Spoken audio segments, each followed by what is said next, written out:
4 raisons pour lesquelles une personne arrête de te parler ou arrêter de faire des échanges avec toi.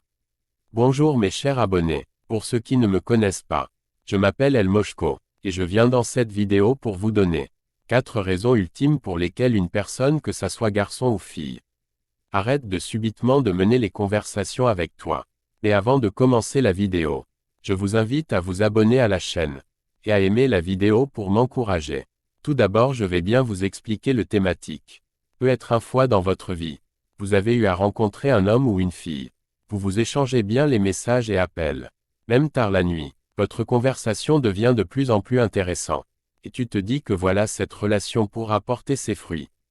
Et lorsque la relation devient intéressante, l'autre personne en question change subitement, et arrête de te parler. Et toi tu ne comprends rien. Sûrement elle ne va pas le faire d'un coup.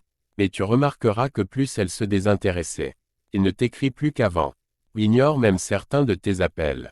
Chose qu'elle ne pourra jamais faire avant. Dans cette vidéo je vais vous donner les raisons ultimes de ce phénomène. Puis les solutions à appliquer. Quand vous vous retrouvez dans ce genre de situation, la première raison est que vous étiez un pansement ou un remède pour cette personne. Le plus souvent, cette personne se servait de vous pour guérir ses blessures. Peut-être c'est son ex-conjoint qui l'a quitté. Ou elle a besoin d'attention d'une personne. Donc cette personne va t'utiliser pour se guérir. Et lorsqu'elle ira mieux, elle se rendra compte que tu n'es plus rien pour elle, donc te quittera. La deuxième raison pour laquelle un homme ou une femme arrête de te parler est qu'elle n'est pas intéressée par toi. Ou a trouvé mieux que toi ailleurs. Vous savez, des fois vous rencontrez certaines personnes. Et cette personne-là est la seule dans votre vie. Alors que de son côté, elle discute avec plein de gens, peut être 5 personnes comme toi. Le jour où elle trouvera mieux, elle te jettera tout simplement juste parce que peut-être elle a rencontré quelqu'un plus beau que toi ou plus belle que toi. Ou encore soit plus riche que toi. Ça va dans les deux sens.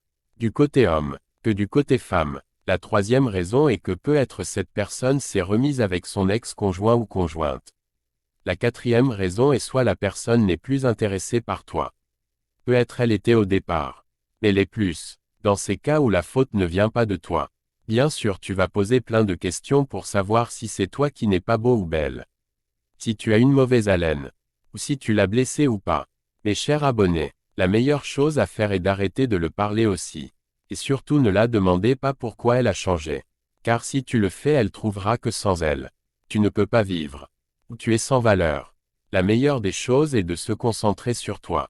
Et améliorer ta vie. Peut-être elle reviendra te supplier et là c'est à toi de décider si tu veux la garder ou pas. Des fois Dieu nous éloigne de certains gens toxiques pour qu'on fasse des belles rencontres avec des bonnes personnes. Réfléchis bien, si ton ex-conjoint ou conjoint ne t'avait pas quitté, est-ce qu'aujourd'hui tu serais marié à une gentille fille ou bon mari? Non, je ne pense pas. Des fois pour faire les omelettes il faut casser les œufs. Pour avoir un diplôme, il faut quitter la classe précédente. Si vous avez une fois vécu une de ces situations, dites-le moi dans les commentaires. Rejoins-moi en coaching privé pour plus de conseils payants bien sûr. Abonnez-vous à ma chaîne YouTube. Le lien est dans ma bio. Et partagez la vidéo. C'est elle, Professeur El Moshko.